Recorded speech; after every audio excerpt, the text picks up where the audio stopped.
Welcome in to another new AMP podcast. I'm your host, Ben Dubose, news editor with the AMP publications team. Today, we're joined by Gregory Muha, director of conferences, exhibits, and sponsorships at AMP. Greg, thanks so much for taking the time. How are you? I'm doing great, Ben. It's good to be with you again this year. Absolutely. And as our listeners can probably surmise by your title, the reason we have Gregory on today is to talk about the upcoming AMP annual conference and expo, which for 2024 will take place in early March in New Orleans, Louisiana.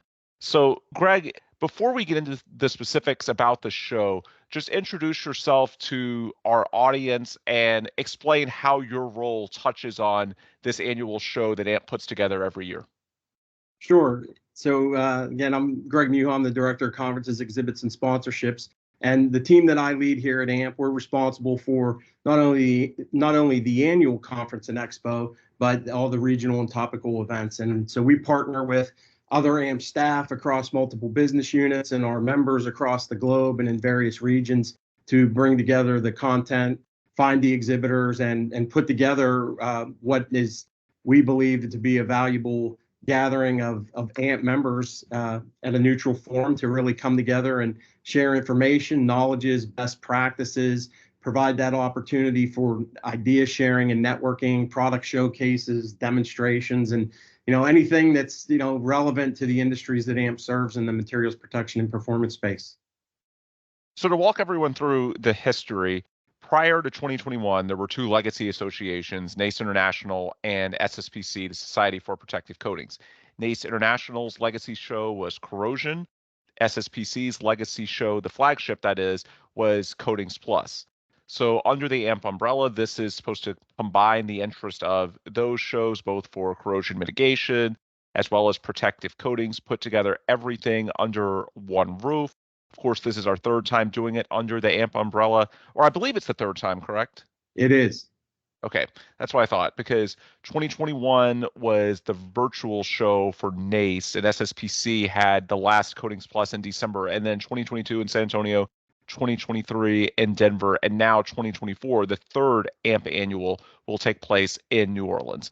So beyond it being just a place where AMP members can get together, in terms of the scope of each AMP annual event, what does it encompass? What are the types of topics and people that are brought together each year beyond simply being members? Just speak to the business orientation and the other aspects of it that could be relevant to really the industry at large. Yeah, sure. So, first off, I have to say there's just so many amazing AMP members and volunteers that we collaborate with to create what I believe is a pretty fabulous offering of content that really makes it difficult for our attendees to decide what they want to attend. They've got some difficult choices to make.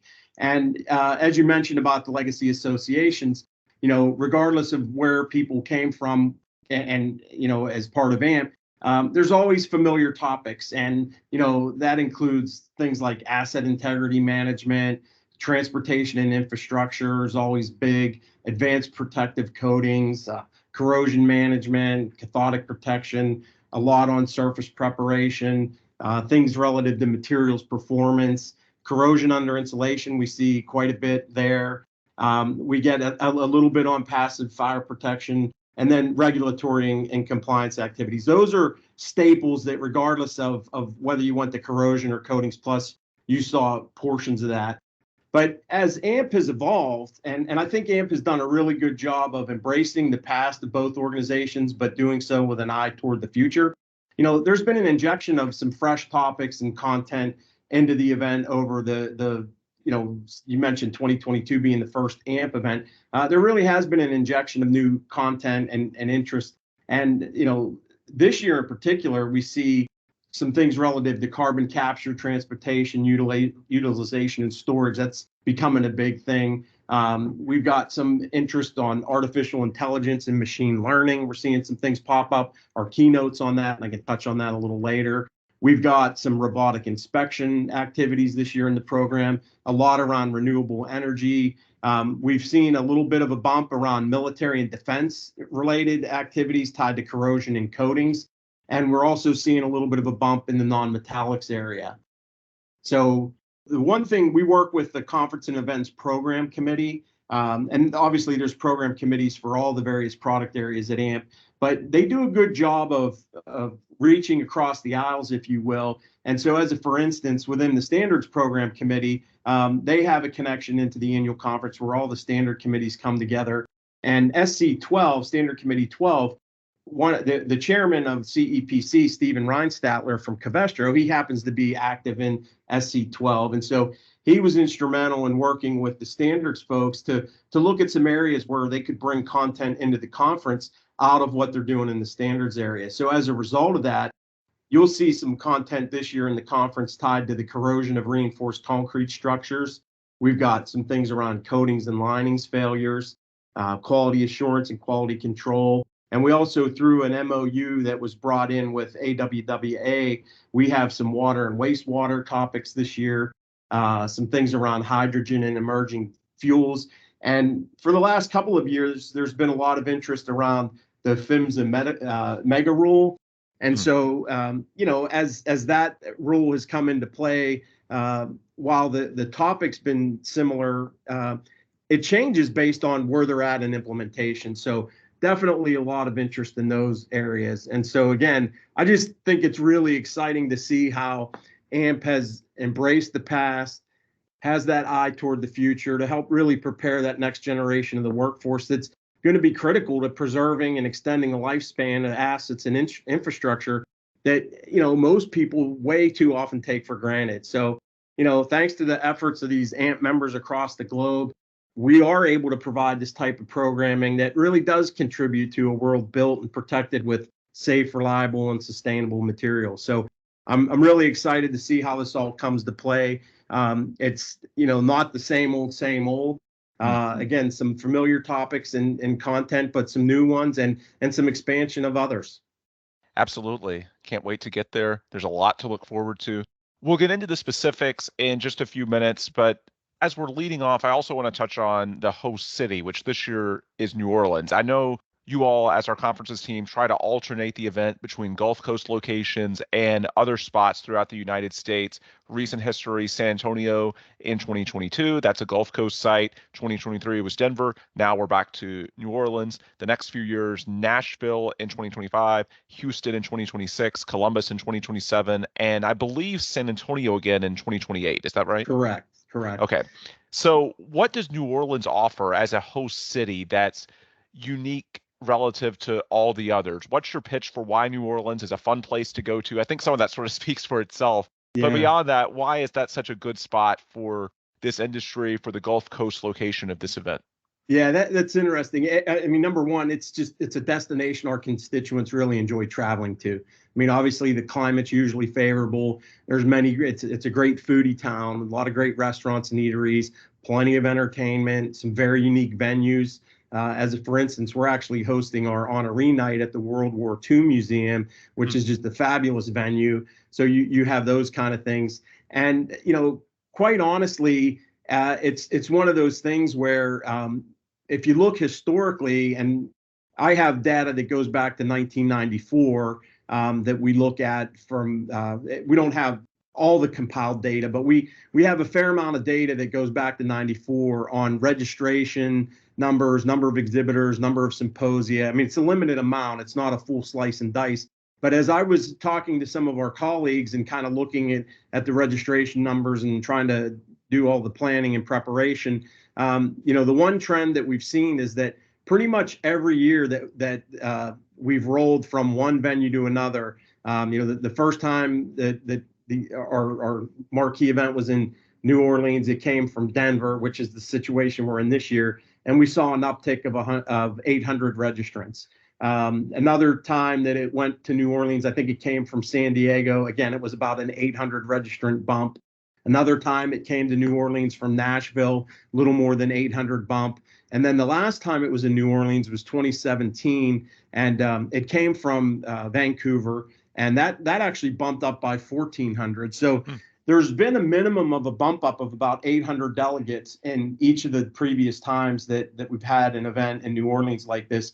So as we're looking at the registration numbers, they're not tracking at that point right now, and that's typically because this is we have a large audience in the Gulf Coast region, and so it's kind of like a home game for people. So looking at the data, we've typically seen a lot more on-site registrations or later registrations because people can do that because it's a little bit easier to make those arrangements. Right. But really, for all those reasons, New Orleans has really been a good venue for this event. So relative to last year, from a content perspective, I think the differences between New Orleans and Denver as a destination, the climatology, those types of things are obvious. But in terms of the content, the networking, what type of feedback did you get after your most recent event, which again was about a year ago in Denver? And what are some of the new things in 2024 relative to 2023 that you've incorporated based on that feedback? Yeah, I think the one thing to keep in mind about last year, I think a big driver for 2023 was people were just ready to get back out. Mm, Everything had been on lockdown. sure. In 2022, you still had to wear a mask to go to on the plane. There were COVID waivers you had to sign, hotels you had to wear a mask. So it was almost like a liberating experience for people to be able to go somewhere in 2023. So that really was one of the driving forces. For New Orleans this year, I think it's a little bit different. I think it's definitely a lot more familiar. There's always more of a reunion-y type feel. The one thing that I just marvel at with our industry and our constituency, they really enjoy each other's company. They like to get together. They like to, share best practices, information, catch up on things. And that's the one thing that this venue creates for us with our annual conference this year. So I think the familiarity of having a lot of our members and customers in that Gulf region is a big thing. And I think it also lends itself well to a lot of the industries we serve. I mean, certainly you have, the oil and gas industry, you've got, offshore. But, that said, it's not a difficult travel for people that are tied up in a lot of the other areas we serve with the, obviously with the marine and Mhm. infrastructure and a lot of the government activities, whether it be DOD or DOT or Department of Energy type activities. So it really does lend itself well. You spoke to the level of interest earlier, and as far as the actual registrations, because of the locations, I know that's likely to be a little bit late with this being a so-called home game, as you put it, for a lot of AMP members. As far as the exhibit hall, what are you seeing there as far as, I guess, the trends with interest, the new features that are there in 2024? Just from an exhibit perspective, what are you seeing on that front? Yeah, the one thing about the exhibit is it's been very steady. I mean, that's the one thing when I came into this role in June of 2022, the one thing that I was really impressed about was how healthy the exhibit has been and how consistent it has been. It's been in that 350 to 425 exhibitor range, depending on where the event's been at. And again, typically you see a little bit of a bump up in New Orleans. Currently, we have 361 exhibitors, and that's tracking a little bit ahead of last year. I think it was 350-ish at this point last year. And we actually saw exhibitors coming into the event up until the last 2-3 weeks beforehand. So I know our sales team, Tiffany Krevix and Diane Gross, along with our marketing colleagues, Ashley Woolridge and Zulema Montemir, they've been out really doing a good job promoting things. And I would anticipate that we will see, a fair amount of exhibitors and sponsors come in up until the last couple of weeks. Again, you have close proximity, so it's a little easier for people to do that. But from the standpoint of the number of exhibitors and the size of the square footage, it's all right in line with where we would expect it to be, a nice, good, healthy exhibit hall. And what's new on the show floor itself? For example, I think you've expanded the eye theaters, if I'm not mistaken. Yeah, the amphitheaters. We added a third one this year, Okay. and so the one thing that we heard a bit about is adding more what has been termed soft skills content. Mm, So especially geared at small businesses, contractors in particular. So there's some pretty unique sessions that are going to go on, excuse me, in those theaters this year. One is marketing tactics for small businesses in a digital world. So we'll mm, have a session on that. We have another one on unleashing the power of video in your marketing strategy. So again, these are not things that would be typically seen in one of our session rooms, but this is something that could really be of relevance if you think about those small businesses that don't have the resources. I mean, heck, for an organization like ours, we are always looking, how can we get better at these things? So I can only imagine what it's like for a small business that doesn't have some of the resources that we do. And then one thing we added this year that we thought was really relevant, and I got to give a shout out to Andy Shingledecker. He is on our conference and events program committee, and he's the task force chair of sponsorships and exhibits. And he's been working with some people on my staff, Alina Blanco, Sam Burrill, Sherry McCaskey, to really look at how can we increase the value for exhibitors. And so, we have a lot of 10 by 10 exhibitors. There's certainly a lot of large booths out there, and that's what everybody, hey, let's go look at the big stuff out there, kick the tires, things like that. But there are a large number of smaller exhibitors. Doesn't mean they're small companies, but they might have a smaller booth, 10 by 10. And so we added a session this year called Winning at Trade Shows, Tactics for Business Growth.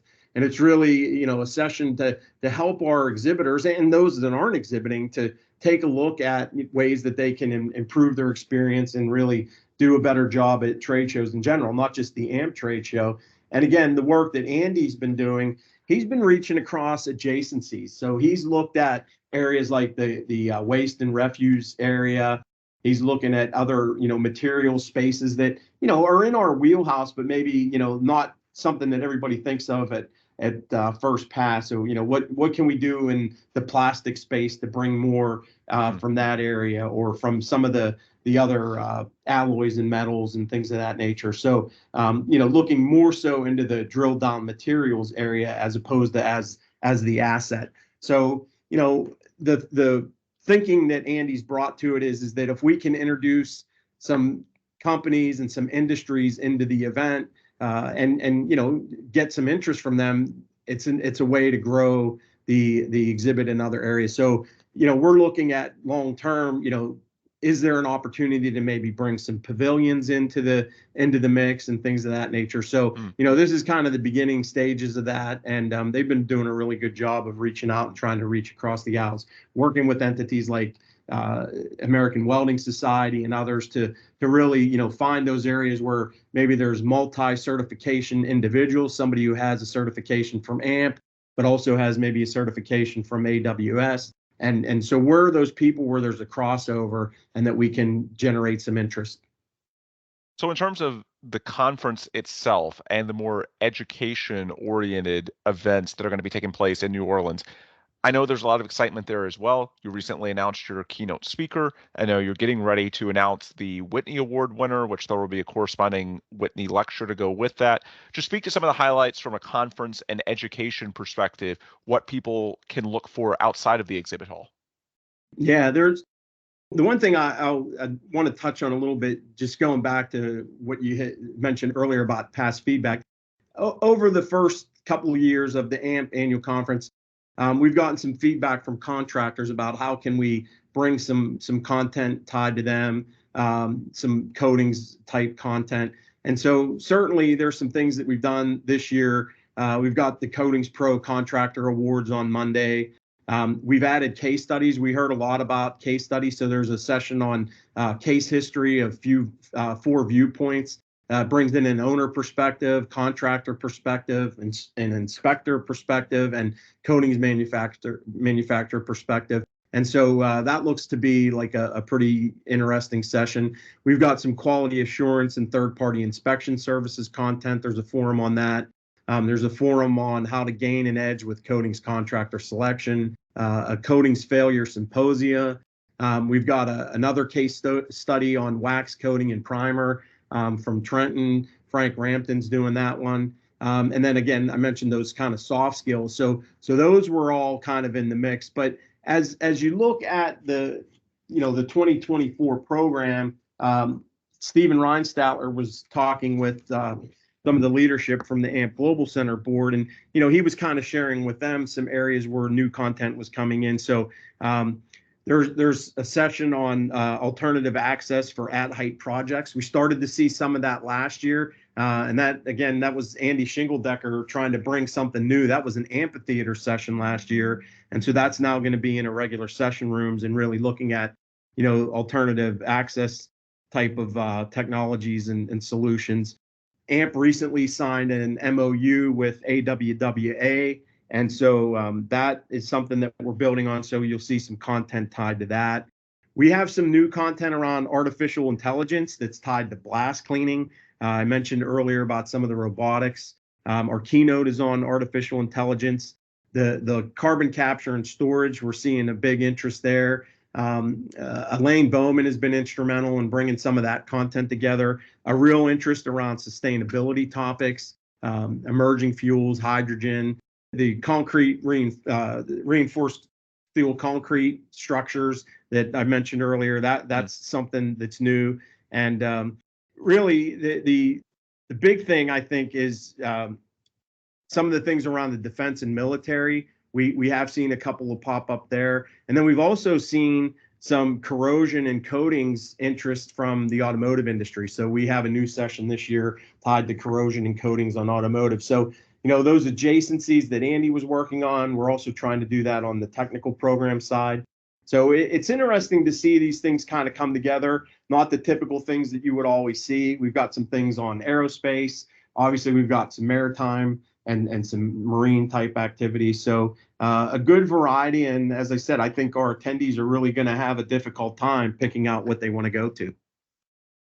Keynote speech is Monday afternoon, March 4th, just prior to the opening of the exhibit hall, correct? It is Dr. Michio Kaku, and Yep. he's going to be talking about the impact of artificial intelligence on the workplace. And we've had a really strong reaction and response to his announcement as the keynote speaker. It's been funny. I've had quite a few people reach out to me saying, "Hey, we've watched all his programs on. I think he was on Discovery Channel, and that they've watched a lot of his YouTube videos and read all his books." And there's a lot of interest in people wanting to have an opportunity to meet Dr. Kaku. And so we're real excited to see the reaction to this. Now, he's a real highly technical individual, but he's done a really good job of connecting the technical with how it impacts everyday life. And so I really think for those that are maybe thinking, hey, this might be a little over my head, I hope they give it a chance, because he's a really interesting speaker. He does a really good job. And I think he has a couple of million followers on his YouTube channel. I mean, he really does have a strong reach out there. So we're really excited by Dr. Kaku being able to join us on Monday. Yeah, the event taking place from March 3rd through the 7th in New Orleans. If you want more info, you can go to ace.amp.org, ace.ampp.org, or you can download the AMP annual app, which has an updated schedule. Beyond education, beyond the exhibit hall, there's also a lot of networking and social activities that take place in connection to an event like this, because you're bringing people, really the entire industry, hopefully, together in an event that celebrates all of AMP membership. So I know there's a lot of work that you and your teams and other people throughout our staff have worked hard to put together. You've got things like awards night, the Gen Next Bash. You've got obviously the exhibit hall opening. You've got the golf tournament. You've got the AMP Cares Volunteer Day. There's a lot of events that don't take place actually in a forum room or on the show floor, but are still a very valuable part of the AMP annual experience each year. So just speak to some of the networking opportunities and the broader social component to this year's conference. Yeah, absolutely. You're spot on. The networking is a key element of the event, getting together and being able to connect with others. And certainly, the golf outing that supports our emerge activities, that's one way to do that. And that's a whole day long activity on Sunday, I believe. We also, you mentioned the opening reception. Carboline and AMP co-sponsor that. That happens on Sunday evening. We do have the exhibit grand opening and reception that is sponsored by Sherwin-Williams, and that'll happen on Monday. And just prior to that will be the Coatings Pro Awards happen right outside the exhibit hall as well. So the Coatings Pro Awards will be presented, and then we'll have the grand opening. There's a career fair on Tuesday. One of the initiatives that started up last year that I'm really excited about is the Women of AMP. Joyce Wright and Rochelle Rigby. Rochelle is the vice chair of the Conference and Events Program Committee, and obviously Joyce Wright is a past chair of the AMP Global Center. They started a kickoff meeting. They basically had just an open session, and it was an open invitation. Anybody who was interested to come and talk about, what could or should the Women of AMP be for the AMP organization. And they were, we had a room set for maybe 50 people. They weren't expecting much more than that. And they had over 100 individuals come to that session. It was standing room only. They got a lot of momentum, and it's really kind of snowballed. And Joyce and Rochelle have been working along on that. And so this year they're going to have a breakfast on Tuesday morning. And so I'm really anxious to see what they've been working on and how things are coming along for them. There's a headshot station that's sponsored by Tinker and Razor. That's on Tuesday. That'll be on the second floor. And that's a great opportunity especially for young professionals, anybody coming new. I mean, it's great for anybody, but for somebody who doesn't really have a professional photo that they can use on their LinkedIn profile or, use for as their, in their professional endeavors, it's a great opportunity to get that. And, a lot of us, some of us that are a little old, been around a little longer, maybe have a little less hair or a little lighter color hair than we did. Maybe it looks like we have our high school picture up there. Oh, nice. And so it's an opportunity to get that picture updated, if you like, and show a little bit of that seasoning, if you will. So, that's always a nice sponsorship. And I know Tinker and Razor's always been proud of doing that. They really enjoy doing that one. So that's a really good one. You mentioned the Emerge Leaders Bash. That one's sponsored by Sherwin-Williams and BP, and that's always a great time. But another thing that we have going on, and again, this is Elaine Bowman and a group that she's been working with, something new this year. It's actually not new. It's a transition of something that has happened in the past, and they just kind of rebranded it, is a Valuing Voices breakfast. And this was something that has happened in the past, talking about diversity, equity, and inclusion. And they came up with, I can't remember where the term came from, but I guess there was a group of people talking about things, and so this Valuing Voices kind of tagline evolved. And so that's a breakfast that's going to happen on Wednesday. So that's something that I think is going to have a lot of value. And then we've got the honoree night, as you mentioned, on Wednesday, and I'm really excited for that event. That's a fantastic venue. I mentioned earlier about, we've got so many wonderful AMP members and volunteers that contribute so much to the organization. And, this is that one time a year that we really have an opportunity to thank them and celebrate them and really recognize all the hard work that goes into it. And, it's tough. I'll tell you, there's a lot of things that we do in building this conference where, it impacts our members in a great way. And, it's always a struggle because there's so many things going on. There's so many conflicting activities, so many competing activities. Everybody wants to be on either Monday or Tuesday with their presentation, but, somebody's got to go Sunday, somebody's got to go Thursday. It's like, how do you balance this all, juggle this all? And, sometimes our members can feel like they're lost or they're not appreciated. And so this honoree night is that one night to really, thank them and recognize them. And I hope that a lot of our members will come and support their fellow members and recognize them for these great contributions. When we talk about the members and the potential attendees at AMP Annual this year, or any year for that matter, what are some of the common questions that they have, and what are some of the answers to those? Use this, if you could, as your sort of forum for the FAQs, the frequently asked questions that you hear when people reach out to events or conferences about what's going to be happening on the ground. Yeah, usually we hear about, when do the pricing deadlines kick in, and that's already passed. The advanced pricing deadline for this year was January 5th. So we're a little bit earlier in the year than we were last year. So that deadline's already come and gone. So that was a question that we were getting up until that point. But we've also gotten a few questions around this year. One big change is there will not be an on-site printed final program. Based on feedback that we've had and collaboration with other business units and thinking about sustainability type initiatives that the organization has been undertaking. We're going to have all of the program content will be within the conference app. So no printed program on site, but all the same information is available in the conference app. And the real benefits to our members, and this is the questions that we've been being asked about. Well, what'll be in there? Is it going to be, live and up to date? And that really is the beauty of this, is that, once we printed the final program that went in print, the minute we printed it, it was outdated. Couldn't do anything about changing Yes. it. And in this case, if we get last minute changes, we're able to go into the app, make it on the fly, and it's live right then and there. The other thing is that it has allowed us to sync up the app with the conference schedule that's on the website. And in previous years, we got a lot of feedback that people like that conference schedule portion of the website, but it wasn't syncing with the app. This year, it does that. So this change allows us to be synced up with the schedule. It allows things to be right in place. Now, there will be, we're using the term an on-site brochure. There will be about a 12 to 14 page printed piece that will have all the kind of general conference information. Okay. It'll have, the ethics issues that we have, the announcements tied to ethics and behavior. It'll have the floor maps of the convention center. It'll have the general information, so that there will be some piece that people have that gives them some general information. But all the content information, all the session information, that's all going to be running through the app.